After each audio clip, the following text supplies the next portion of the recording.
Geometric analysis को 6 lecture को बारेमा कुरा गर्छौं र यो भन्दा पहिला हामी नर्मलिटी सम्म डिस्कसन गरेको थियो, त्यसको रिलेसन पनि डिस्कसन गरेको थियो है। र आज हामी डिस्कसन गर्छौं 8 नम्बरमा मोल फ्र्याक्सन। मोल फ्र्याक्सन को बारेमा है। मोल फ्र्याक्सन भनेको के हो? जुन कम्पोनेन्ट को मोल फ्र्याक्सन हामीलाई निकाल्नु छ त्यो कम्पोनेन्ट को मोललाई नि हामी टोटल नम्बर अफ मोलले डिभाइड गर्दिन्छौं भने त्यसलाई नै हामी के भन्छौं? मोल फ्र्याक्सन। जसको निकाल्ने हो त्यसको डिभाइड बाइ टोटल, त्यसको divide by total number of mole को रेशियोलाई के भनिन्छ? Mole fraction. The ratio of number of moles of one component to total number of moles of all component is called mole fraction of that component. जसको निकाल्ने त्यसको divide by total number of mole को रेशियोलाई हामी मोल fraction भन्छौं र यो सोधिसकेको छ है, इन्ट्रान्समा सोधिसकेको छ, प्लस 2 मा सोधेको छैन। त म यसलाई यस्तो गरी लेख्न सक्छु, यहाँ लेखु मोल फ्र्याक्सन अफ सोलुट। सोलुट का हामी मोल फ्र्याक्सन निकालो, कति आउँछ है?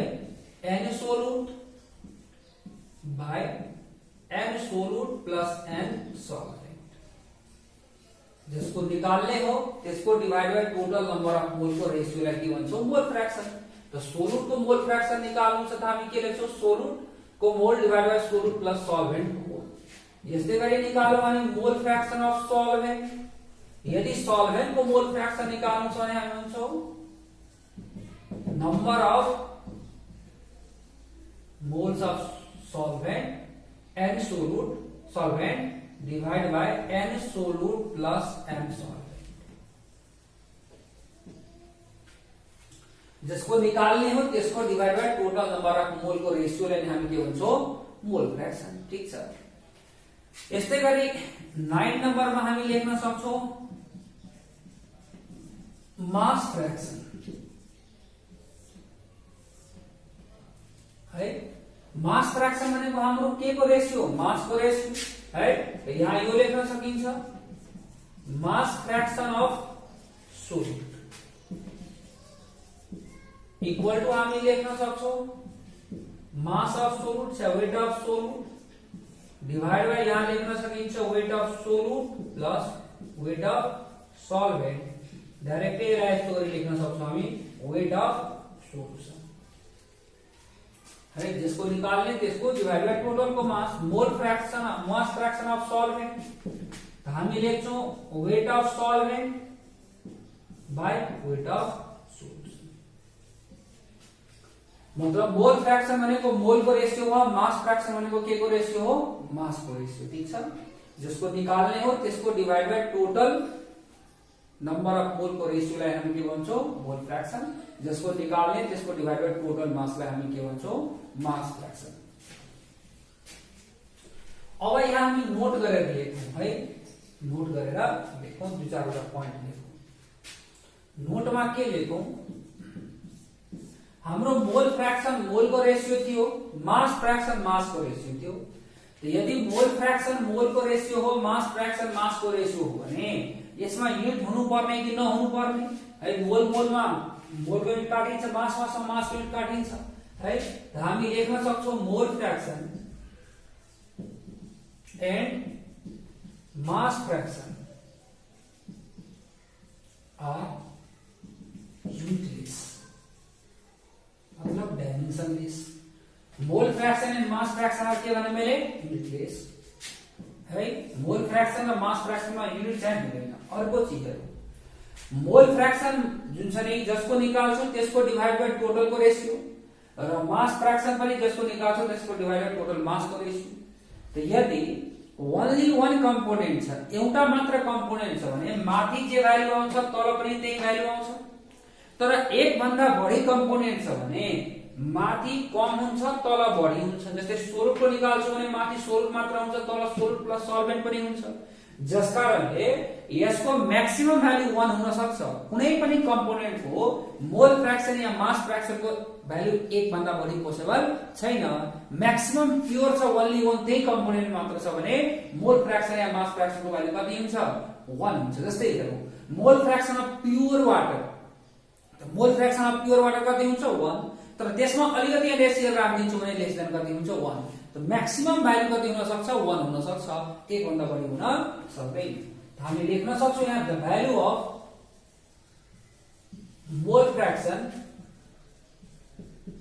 And mass fraction of any component cannot be greater than 1, 1 भन्दा बढी पोसिबल छैन। मोल फ्र्याक्सन या मास फ्र्याक्सन को भ्यालु 1 भन्दा बढी पोसिबल छैन। अर्को पोइन्टमा हामी के लेख्न सक्छौं, यदि मोल फ्र्याक्सन में हामी मोल फ्र्याक्सन को सबै कम्पोनेन्ट को सम गरौं या मास फ्र्याक्सन में मास फ्र्याक्सन को सबै कम्पोनेन्ट को सम गरौं, ठीक छ। मोल फ्र्याक्सन में मैले के भने मोल फ्र्याक्सन को सम गरौं, मास फ्र्याक्सन में मास फ्र्याक्सन को सम गरौं, जुन चाहिँ हाम्रो कति सँग इक्वल हुन्छ 1 सँग इक्वल हुन्छ। यहाँ लेख्न सकिन्छ the sum of mole fraction और mass fraction of all component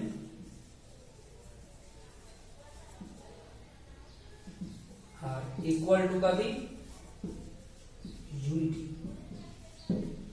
that is हामी भन्न सक्छौं सोलुट को मोल फ्र्याक्सन प्लस सॉल्वेंट को मोल फ्र्याक्सन इक्वल टू कति 1। तीनटा पोइन्ट याद राखौं, हामीलाई काम लाग्छ है।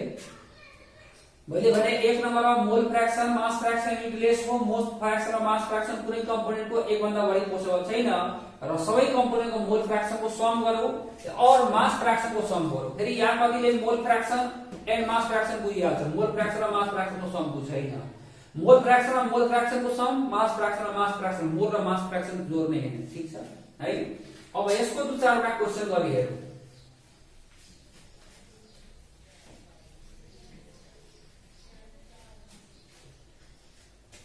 क्वेश्चन छ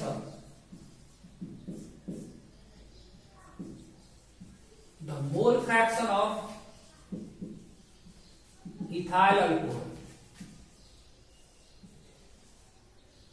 alcohol in aqueous solute of ethyl alcohol containing 46% ethyl alcohol by weight is। हामीलाई मोल फ्र्याक्सन निकाल्नु छ इथाइल अल्कोहल को aqueous solution of ethyl alcohol. Aqueous solution मतलब के पानी बनाएको सोल्युसनमा निकाल्नु छ र त्यो सोल्युसनमा हामी देखिरहेछौं 46% इथाइल अल्कोहल बाइ वेटमा दिएछ। इथाइल अल्कोहल कति पर्सेन्ट दिएछ 46% बाइ वेटमा दिएछ र हामीलाई यहाँ निकाल्नु पर्यो के मोल फ्र्याक्सन निकाल्नु पर्यो। The mole fraction of ethyl alcohol in aqueous solution of ethyl alcohol containing 46% ethyl alcohol by weight is। the 46% ethyl alcohol दिएछ र हामीलाई मोल फ्र्याक्सन निकाल्नु छ र धेरै जनाले यहाँ के गर्छ यसको बारेमा पनि हामी कुरा गरौं। धेरै जनाले यहाँ गर्छ कि इथाइल अल्कोहल को जुन चाहिँ दिएको छ यहाँ बाइ मासमा कन्सन्ट्रेसन दिएको छ है, बाइ वेटमा W/W पर्सेन्टेजमा, त धेरैले के गर्छ 46 डिवाइड बाइ 100 गरेर 0.46 निकाल्दिन्छ, मतलब मास फ्र्याक्सन को भ्यालु निकाल्दिन्छ। तर हामीलाई यहाँ मास फ्र्याक्सन को भ्यालु निकाल्नु छ कि मोल फ्र्याक्सन को भ्यालु निकाल्नु छ मोल फ्र्याक्सन को। जसकारण हामीलाई यहाँ के गर्नु पर्यो, यो चीज जुन गिभेन छ त्यो गिभेन चीजमा अलिकति बढी फोकस गर्नु पर्यो। किन मोल फ्र्याक्सन निकाल्नु छ भने दुईटैको हामीलाई मोलै चाहिन्छ, सोलुट को मोल चाहिन्छ, सल्भेन्ट को मोल चाहिन्छ, अनि मात्र हामी निकाल्न सक्छौं। त यो 46% ethyl alcohol by weight means इसको मीनिंग हो कि 46% ethyl alcohol by weight means इसको मीनिंग के 46 gram ethyl alcohol contains in चाहे डिजॉल्व इन या present in 100 gram of the solution. मतलब 100 ग्राम सोल्यूशन में 46 ग्राम इथाइल अल्कोहल छ। तो मैले यसको ल्याङ्ग्वेज हटाइदिए, यसको मतलब भयो weight of ethyl alcohol C2H5OH equal to 46 gram. कति ग्राम 46 ग्राम। र weight of solution equal to कति ग्राम 100 ग्राम विचार गर्नु हामीसँग यहाँ जुन छ नि 100 ग्राम सोल्युसनमा 46 ग्राम इथाइल अल्कोहल दिएछ यो गिभेन चिलाई म यस्तो गरी लेख्थे हामीसँग सोलुटको वेट आइसकेछ र सल्भेन्टको वेट सोलुटको वेट आयो भने यस सोलुटको वेटबाट मोल निकाल्न सक्छौं डिभाइड बाइ मोलिकुलर वेट गरेर र सल्भेन्टको वेट आयो भने हाम्रो काम बन्न जान्छ त हामी कसरी निकाल्न सक्छौं हेरौं देयरफोर वेट अफ सल्भेन्ट मतलब वेट अफ वाटर किनकि एकको सोल्युसन भनेको पानी बनाएछ त हामी यहाँ लेख्न सक्छौं weight of solution minus weight of solute equal to weight of solvent त सल्भेन्टको वेट हाम्रो कति आयो मतलब वाटरको वेट कति आयो जुन चाहिँ 54 ग्राम अब यसले हामी राख त देयरफोर यहाँ हामी राख्न सक्छौं इथाइल अल्कोहलको मोल फ्र्याक्सन निकाल्नु त इथाइल अल्कोहलको मोल फ्र्याक्सन निकाल्छ भने यहाँ हामी के गर्न सक्छौं weight of solute in gram मतलब नम्बर अफ मोल इथाइल अल्कोहलको माथि राख्नु त weight in gram divide by molecular weight भनेको मोल आयो इथाइल अल्कोहलको र इथाइल अल्कोहलको मोलिकुलर वेट 46 कसरी 12 टु द 24 24 मा जुन छ नि हामी कति जोडौ 5 जोडौ कति हुन्छ 29 29 मा 1 जोडौ 30 30 मा 16 जोडेपछि 46 so weight in gram by molecular weight this is the number of moles of ethyl alcohol याद राख्नु है this is the number of mole of ethyl alcohol फेरि यसको इथाइल अल्कोहलको मोल तल राख्नु छ है र अब बाकी हामीलाई के को मोल लेख्नु छ वाटरको त वाटरको वेट 54 छ सल्भेन्टको है divide by 18 molecular weight of water this is the number of mole of के वाटर मेरो विचारमा क्लियर भइसक्यो होला है र अब यसले क्याल्कुलेसन गर्छौं भने हाम्रो आउँछ 1/1 + 3 equal to 1/4 equal to 0.25 answer ठीक छ है यो काट्यो यो काट्छ र यो लिएर छिले काट्छ हो ठीक छ यसले हामी गर्न सक्छौं त यो थियो हाम्रो चाहिँ इथाइल अल्कोहलको मोल फ्र्याक्सन आयो है यसले गरी हामी अर्को पनि क्वेशन गरेर हेरौं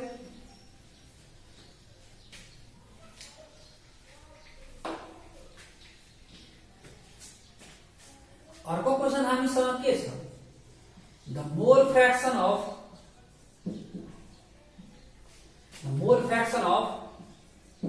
solute in 2.5 m aqueous solution of solute is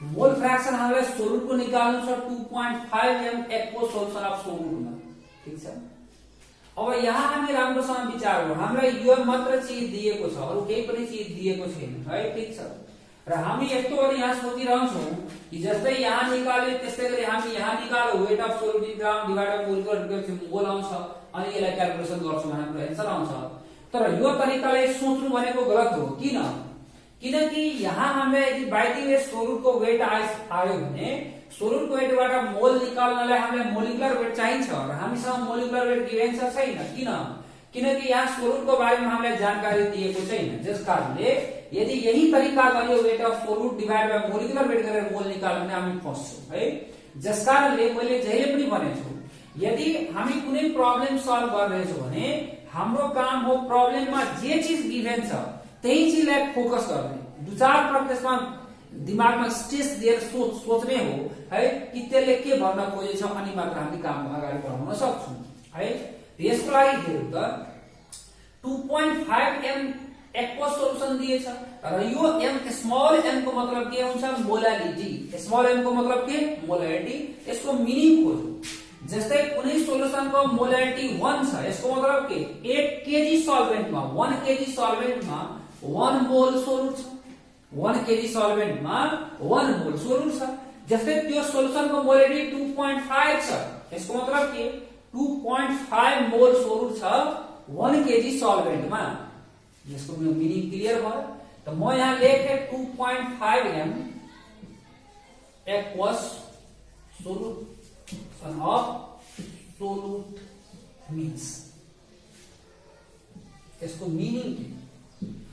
meaning के हो 2.5 m solute dissolve in 1 kg of solvent मैले डाइरेक्ट लेखे यसको मतलब हो number of moles of solute equal to कति 2.5 मोल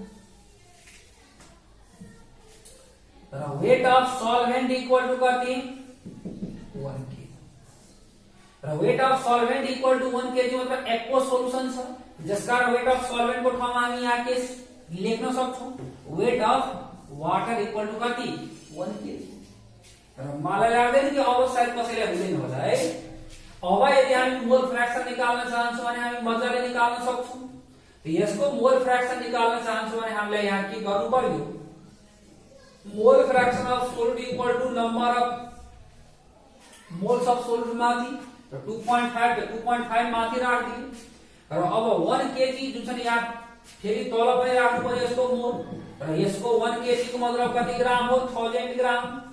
अब यसबाट हामीले मोल निकाल्नु छ वाटरको तो वाटरको मोल निकाल्छौं भने 1000 डिवाइड बाइ कति हुन्छ 18 र यसलाई क्याल्कुलेसन गरौँ जुन छ नि यसको आन्सर आउँछ।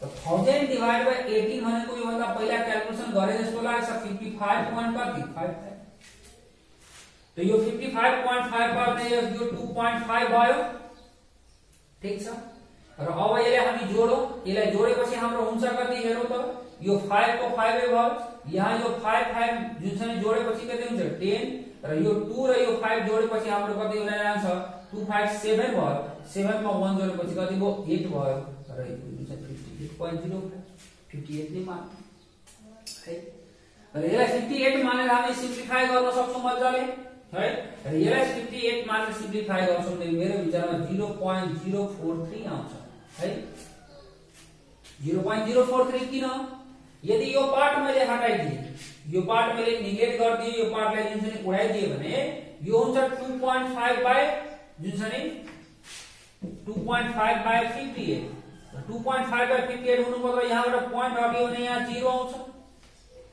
यहाँ प्वाइन्ट हट्यो भने यहाँ के आउँछ 0 आउँछ।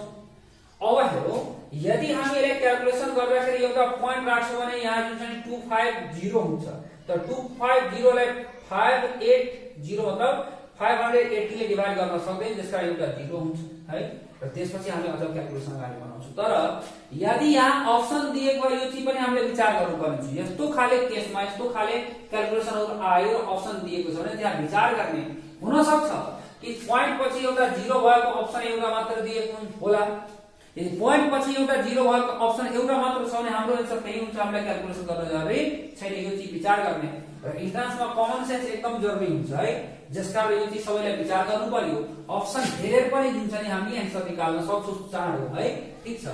त यो क्वेशन मेरो विचारमा सबैजना बुझिसके हुनुपर्छ। सोलुटको जुन छ नि के गिभन थियो मोलालिटी जसबाट मैले त्यसलाई डिफाइन गरेर मोल निकालेर वेट अफ सल्भेन्ट निकाले जुन भ्यालु मैले यहाँ सब्स्टिट्युट गर्दै सोलुटको वेट सरी सोलुटको मोल डिवाइड बाइ सोलुटको mole plus solvent mole weight in gram by molecular weight गरेर हाम्रो आन्सर आयो ठीक छ। यो थियो है त मैले जुन छ नि यतिको डिस्कसन गरे है र अब 10 नम्बरमा हामी हुन त हेर्न सक्छौं पार्ट्स पर बिलियन पीपीबी तर यसको बारेमा म के भन्दिन है यो पार्ट्स पर मिलियन जस्तै हो मिलियनमा हामी 10 को पावर 6 मा कति थियो भनेर डिस्कसन गरेको थियो सोलुसन को 10 को पावर मतलब जुन छ नि पर मिलियन पार्ट अफ सोलुसन मा सोल्भ कति पार्ट यहाँ भन्छौ पर billion part of the solution मा सोल्भ कति पार्ट त्यसलाई भन्छौ पार्ट्स पर बिलियन है 10 को पावर 6 को ठाउँमा 10 को पावर 9 हुन्छ बाकी सबै चीज के रहन्छ सेमै रहन्छ है जसकारण यसको बारेमा मैले केही डिस्कसन गरेँ ठीक छ। र जुन छ यसको युज त हामी गर्छौं त्यो पनि एकदम कम छ कम को पनि धेरै कम छ भने मात्र यसको युज हामी गर्छौं तर यसबाट अहिलेसम्म कुनै क्वेशन आएको छैन मात्र मैले बुझाइदिए यो टर्म पनि युज हुन्छ है ल। अब लेखौं हामी यहाँ temperature independent units are temperature independent units are है टेम्परेचर डिपेन्ड नगर्ने युनिटहरु। एक नम्बरमा हामी लेख्छौं है सबभन्दा पहिला लेखौं परसेन्टेज W/W दुई नम्बरमा लेखौं हामी ppm को W/W तीन नम्बरमा लेख्छौं हामी ppb को पनि W/W है चार नम्बरमा हामी लेख्छौं मोलालिटी है पाँच नम्बरमा हामी लेख्छौं मोल फ्र्याक्सन र 6 नम्बरमा हामी लेख्छौं मास फ्र्याक्सन है यो सबै हाम्रो जुन छ नि टेम्परेचर इन्डिपेन्डेन्ट युनिट हो। यो टेम्परेचर इन्डिपेन्डेन्ट युनिट हो। किन टेम्परेचर इन्डिपेन्डेन्ट युनिट हो यो पनि नमिलेको because these are weight related and weight does not vary with temperature। किनकि यिनीहरू वेट रिलेटेड हो र वेट टेम्परेचरसँग भेरी गर्दैन, जसकारण यिनीहरू सबै के हो टेम्परेचर इन्डिपेन्डेन्ट युनिट। ठीक छ, जति पनि वेट रिलेटेड युनिट छ सबै टेम्परेचर इन्डिपेन्डेन्ट हुन्छ, किनकि वेट टेम्परेचरको साथमा भेरी हुँदैन र वेट टेम्परेचरको साथमा भेरी हुँदैन भने ती युनिट पनि टेम्परेचरसँग भेरी हुँदैन, जसकारण यिनीहरूलाई भन्छौँ टेम्परेचर इन्डिपेन्डेन्ट युनिट। र यो बाहेक जति पनि युनिट छ सबै युनिटहरू हाम्रो के हुन्छ जुन चाहिँ टेम्परेचर डिपेन्डेन्ट। तो यहां मैले यस्तो गरी लेख दिए, rest of all are temperature dependent. Rest of all are temperature के डिपेंडेंट। यो बाहेकका जति पनि युनिट छ सबै टेम्परेचर डिपेंडेंट युनिट। मैले सुरुमै भनेको थिएँ कि जुन छ नि यो सबै एक ठाउँमा मैले समराइज गरेर लेख्छु। यो एक ठाउँमा हामीलाई सम्झिने यस्तो गरी के हुन्छ सजिलो हुन्छ है। त यो थियो टेम्परेचर डिपेंडेंट र इन्डिपेन्डेन्ट युनिट्स को बारेमा डिस्कसन। ठीक छ, अब हामी अझ दुई चारवटा चीजको बारेमा कुरा गरौँ है। हामी यहाँ डिस्कसन गर्छौं मोलार सोलुसन। मोलार सोलुसन भनेको के हो? मोलार सोलुसन भनेको त्यो सोलुसन हो जसको मोलारिटी के हुन्छ 1 हुन्छ। त हामी यहाँ लेख्न सक्छौं molarity of molar solution equal to 1। Molar solution को मोलारिटी कति हुन्छ 1। यस्तै गरी हामी भन्छौं मोलर सोलुसन। तो मोलर सोलुसन भनेको जसको मोलारिटी कति 1। तो molarity of molar solution equal to कति 1 स्मॉल m। यस्तै गरी हामी भन्न सक्छौं फर्मल सोलुसन। फर्मल सोलुसन भनेको त्यो सोलुसन जसको फर्मिटी कति हुन्छ, formality of formal solution equal to 1 f। ठीक छ, यसमध्ये हामीलाई यो सोधिसकेको छ है, याद राख्नु है। र अब हामी यहाँ लेखौं नर्मल सोलुसन। नर्मल सोलुसन भनेको के हो? Normality of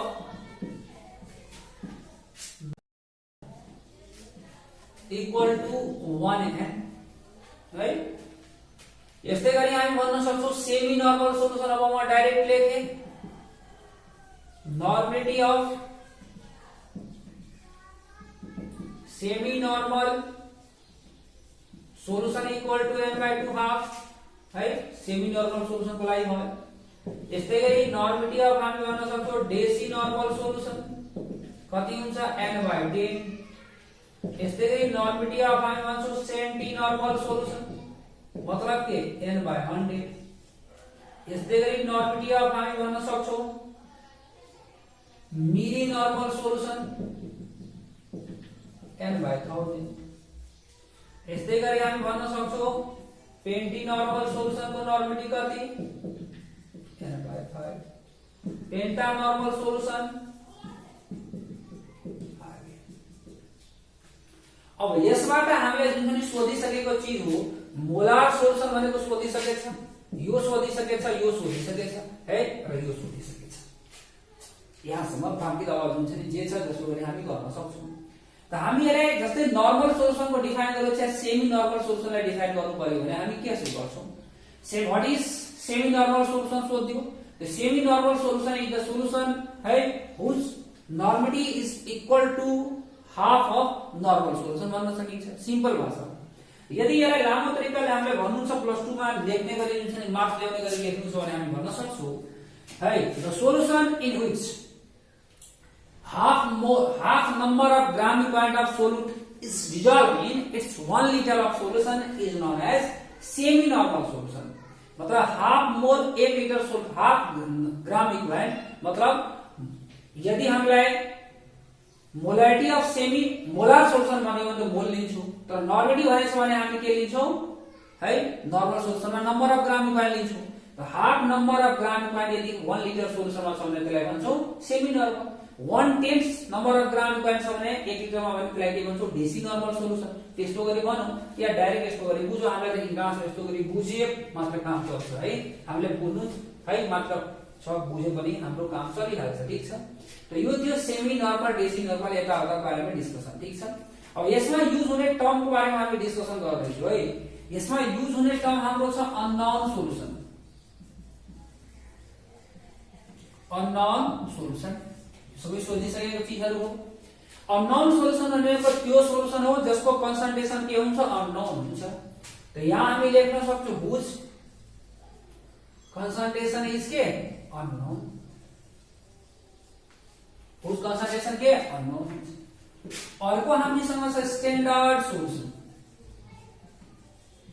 standard solution, standard solution भनेको के हो, त्यो सोल्युसन हुज कन्सन्ट्रेसन इज के भन्छौं हामी नोन, जसको कन्सन्ट्रेसन अननोन छ त्यसलाई अननोन सोल्युसन, र जसको कन्सन्ट्रेसन नोन छ त्यसलाई हामी के भन्छौं स्ट्यान्डर्ड सोल्युसन। ठीक छ, र यो जुन हामी देखिरहेछौं स्ट्यान्डर्ड सोल्युसन, यो स्ट्यान्डर्ड सोल्युसन भनेको हाम्रो टु टाइपको हुन्छ है। एउटा हुन्छ प्राइमरी स्ट्यान्डर्ड सोल्युसन र अर्को हाम्रो हुन्छ सेकेन्डरी स्ट्यान्डर्ड सोल्युसन। एउटा मैले भने प्राइमरी स्ट्यान्डर्ड सोल्युसन, अर्को के भने सेकेन्डरी स्ट्यान्डर्ड सोल्युसन। ठीक छ, प्राइमरी स्ट्यान्डर्ड सोल्युसन र अर्को के सेकेन्डरी स्ट्यान्डर्ड सोल्युसन। अब प्राइमरी स्ट्यान्डर्ड सोल्युसन भनेको त्यो स्ट्यान्डर्ड सोल्युसन हो, हेरौ यसलाई मिलाएर जुन छ नि मैले यसलाई डिफाइन गर्न सिकाउँछु आफै याद होस् भनेर। प्राइमरी स्ट्यान्डर्ड सोल्युसन भनेको त्यो स्ट्यान्डर्ड सोल्युसन हो जसलाई हामी डाइरेक्ट वेट गरेर बनाउन सक्छौं। प्राइमरी स्ट्यान्डर्ड सब्स्टान्स को डाइरेक्ट वेट गरेर बनाउन सक्छौं भने त्यसलाई भन्छौं हामी primary standard solution. The standard solution which can be prepared by direct weighing of primary standard substance, यो लेख्नै पर्ने हुन्छ है। The standard solution, standard solution के हो यो त हामी भनिसकेको छौं है, त्यसको बारेमा मलाई भन्न जरुरी छ। The standard solution which can be prepared by direct weighing of primary standard substance is called primary standard solution. The standard solution which cannot be prepared by direct weighing of a substance is known as a secondary standard substance. Primary standard solution भनेको बुझिसक्यो, direct weight गरेर बनाउन मिल्छ primary standard सब्स्टान्सबाट, र secondary standard solution भनेको त्यो standard solution हो जसलाई direct weight गरेर बनाउन सक्दैन है। जस्तै हेरौ प्राइमरी स्ट्यान्डर्ड सोल्युसन हामी बनाउन सक्छौं अक्सिलिक एसिड Na2CO3 को बनाउन सक्छौं है, अक्सिलिक एसिड को बनाउन सक्छौं है। सेकेन्ड जुन छ यसलाई डाइरेक्ट वेट गरेर जुन छ हामी यसको सोल्युसन बनाउन सक्छौं। सेकेन्डरी स्ट्यान्डर्ड सोल्युसन जस्तै हामी NaOH को सोल्युसन बनाऊ है, यसलाई डाइरेक्ट वेट गरेर बनाउन मिल्दैन। जस्तै हामी HCl को सोल्युसन बनाऊ, H2SO4 को सोल्युसन बनाऊ, KO4 को सोल्युसन बनाऊ, यिनीहरुलाई डाइरेक्ट वेट गरेर हामी बनाउन सक्दैन यसको स्ट्यान्डर्ड सोल्युसन। ठीक छ, अब प्राइमरी स्ट्यान्डर्ड सोल्युसन बनाउन प्राइमरी स्ट्यान्डर्ड सब्स्टान्स चाहिन्छ, र प्राइमरी स्ट्यान्डर्ड सब्स्टान्स को लागि सर्टेन रिक्वेस्टिज हुनुपर्छ, गुण हुनुपर्छ, क्यारेक्टरिस्टिक्स हुनुपर्छ, फीचर्स हुनुपर्छ है। कि प्राइमरी स्ट्यान्डर्ड सब्स्टान्स को लागि के फीचर्सहरु छ है, के विशेषता छ प्राइमरी स्ट्यान्डर्ड सब्स्टान्स हुनलाई है। हामीलाई क्वेशन सोधेछ what are the requisites for a substance to be a primary standard, यो प्लस 2 को क्वेशन हो, तर यो जानकारी हामीलाई इन्ट्रान्समा पनि राख्न जरुरी छ है। प्राइमरी स्ट्यान्डर्ड सब्स्टान्स हुनलाई के रिक्वेस्टिज हुनुपर्छ, the requisites for a substance to be a primary standard is है, requisites for a substance to be a primary standard. Primary standard substance हुनलाई के गुण हुनुपर्छ यसको बारेमा हामी डिस्कसन गर्दैछौं। त सबभन्दा पहिला 1 number it should be easily available in pure and dry state. Pure and dry स्टेटमा इजिली अवेलेबल हुनुपर्छ है, सजिलैसँग पाउनुपर्छ प्योर र ड्राई स्टेटमा। It should be easily soluble in solvent like water. Water मा एकदम सजिलैसँग सोलेबल हुनुपर्छ है। It should be easily soluble in solvent like water भने किन हामी नर्मली पानीको सोल्युसन बनाउँछौं। र अर्को चाहिँ it should not be extremely hygroscopic and deliquescent. एकदम हाइग्रोस्कोपिक र डिलिक्विसेन्ट हुनु भएन। कसरी यसको मिनिङ के हो म बुझाउँछु। एक्सट्रिमली हाइग्रोस्कोपिक मतलब के मोइस्चर एब्जर्ब गर्छ एयरबाट है, त्यसलाई हामी के भन्छौँ हाइग्रोस्कोपी। र त्यो मोइस्चर एब्जर्ब गरेर यदि पग्लियो भने त्यसलाई हामी के भन्छौँ डिलिक्विसेन्ट। जस्तै हेर्नु NaOH ले के गर्छ, NaOH बाहिर आउने बित्तिकै के हुन्छ पानी जुन चाहिँ मोइस्चर एब्जर्ब गर्छ है र एकदम पग्लिन थाल्छ, ठीक छ। त्यसकारण त्यस्तो हुनु भएन। यदि त्यस्तो भयो भने त्यसको प्राइमरी स्टेट सब्स्टान्स हामी बनाउन सोलुसन बनाउन सक्दैनौँ। किन, जे वेट लिनुपर्छ त्यो वेट आउँदैन, त्यसको साथमा पानीको पनि वेट आइहाल्छ, जसकारण हामी एक्ज्याक्ट त्यति कन्सन्ट्रेसनको सोलुसन बनाउन सक्दैनौँ। It should not be extremely hygroscopic and deliquescent, ठीक छ। थर्ड नम्बर जुन चाहिँ भयो, फोर्थ नम्बरमा हामी के भन्न सक्छौँ, इट शुड नट बी के टक्सिक, टक्सिक हुनु हुँदैन है। मतलब के जसलाई हामी इजिली ह्यान्डल गर्न सक्छौँ त्यस्तो खाले हुनु पर्ने। जस्तै सुधाखेरि क्यान्सर लाग्छ, छुनै सक्दैन भने त्यस्तो सब्स्टान्स प्राइमरी स्टेट हुन सक्दैन। र अर्को चिज 5औं नम्बरको पोइन्टमा के भने, it's molecular weight and equivalent weight should be high है टु है, it's molecular weight and equivalent weight should be high to ignore weighing error. मतलब के वेट गर्ने बेलामा जुन इरर आउँछ त्यो इररलाई इग्नोर गर्नलाई, कम गर्नलाई, मिनिमाइज गर्नलाई मोलिकुलर वेट र इक्विभ्यालेन्ट वेट के हुनुपर्छ, हाई हुनुपर्छ। किन, मोलिकुलर वेट र इक्विभ्यालेन्ट वेट हाई छ भने वेट बढी आउँछ र बढी वेट लिन हामीलाई के हुन्छ, सजिलो हुन्छ। जस्तै कसैले भन्छ कि जुन चाहिँ 1 केजी नुन दिनुस्, हामी मजाले पसल गएर 1 केजी नुन किनेर ल्याइदिन्छौँ, ठीक छ। तर कसैले भन्छ 0.001 ग्राम नुन दिनुहोस्, हामी जुन चाहिँ सुनको पसल खोज्न सक्छौँ। किनकि हामीलाई थाहा छ है सुनको पसलमा जुन चाहिँ हामीले डिजिटल जुन चाहिँ एकदम कम चाहिँ जुन चाहिँ मेजर गर्ने वेट गर्ने जुन चाहिँ तराजु हुन्छ, त्यसकारण त्यहाँबाट हामी ल्याउन सक्छौँ, हाम्रो मनमा फिलिङ आउँछ। मतलब के थोरै वेट लिन गाह्रो छ, धेरै वेट लिन सजिलो छ। र धेरै वेट लिन सजिलो छ त्यसमा वेट इरर के आउँछ, कम आउँछ, जसकारण मोलिकुलर वेट र इक्विभ्यालेन्ट वेट हाई भयो भने इरर कम आउँछ है। त्यसैले मोलिकुलर वेट र इक्विभ्यालेन्ट वेट हाई हुनुपर्छ। मैले 5वटा पोइन्ट भने, प्योर र ड्राई स्टेटमा इजिली एभाइलेबल हुनुपर्छ है, इजिली सलाइबल सल्भेन्ट हुनुपर्छ, नन टक्सिक हुनुपर्छ, एक्सट्रिमली हाइग्रोस्कोपिक र डिलिक्विसेन्ट हुनु भएन, र molecular weight equivalent weight high हुनुपर्छ। के को लागि, वेइङ इरर कम गर्नलाई, के गर्नलाई, वेट गर्ने बेलामा जुन इरर आउँछ त्यो इरर मिनिमाइज गर्नलाई यो चीज हुनुपर्छ, ठीक छ।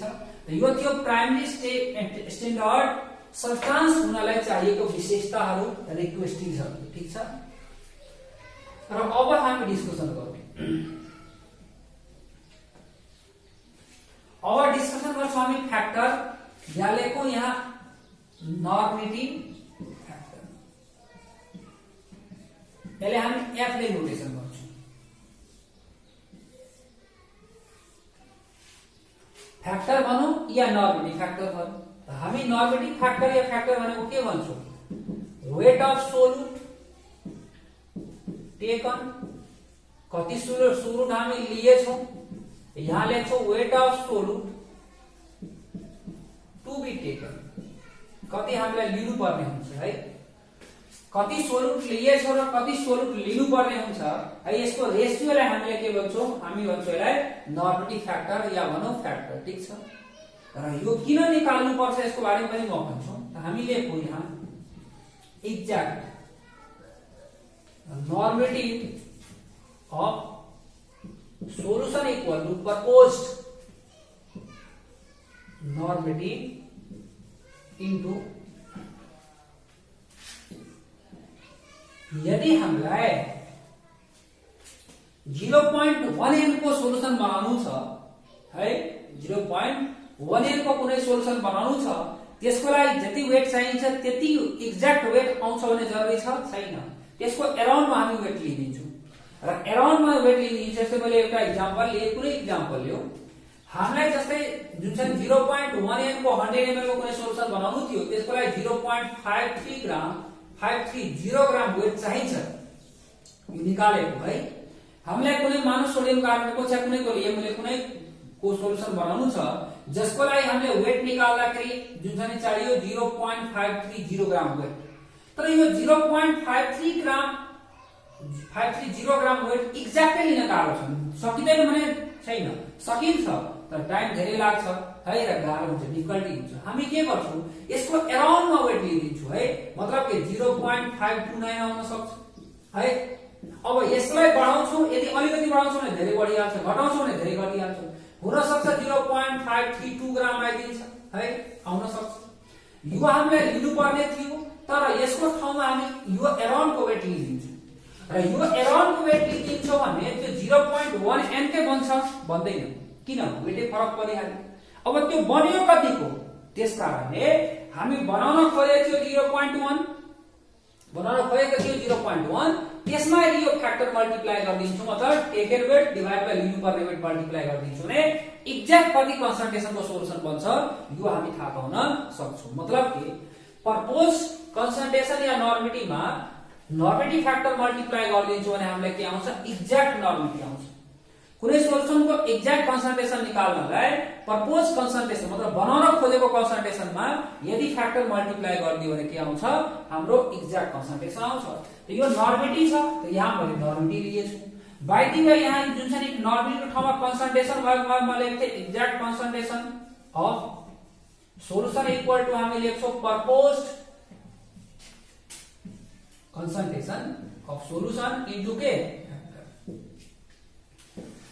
यदि नर्मिटी आयो भने नर्मिटी लिने, आयो भने होलसेलमा हामी कन्सन्ट्रेसन लिन सक्छौं, ठीक छ।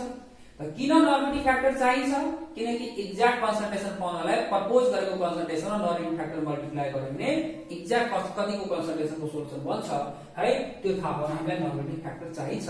किनकि एक्ज्याक्ट वेट लिन हामीलाई के हुन्छ, गाह्रो हुन्छ, टाइम लाग्छ, ठीक छ है। त यो थियो नर्मिटी फ्याक्टरको बारेमा डिस्कसन। आजलाई हामी यति नै गरौँ है। सबैलाई धन्यवाद।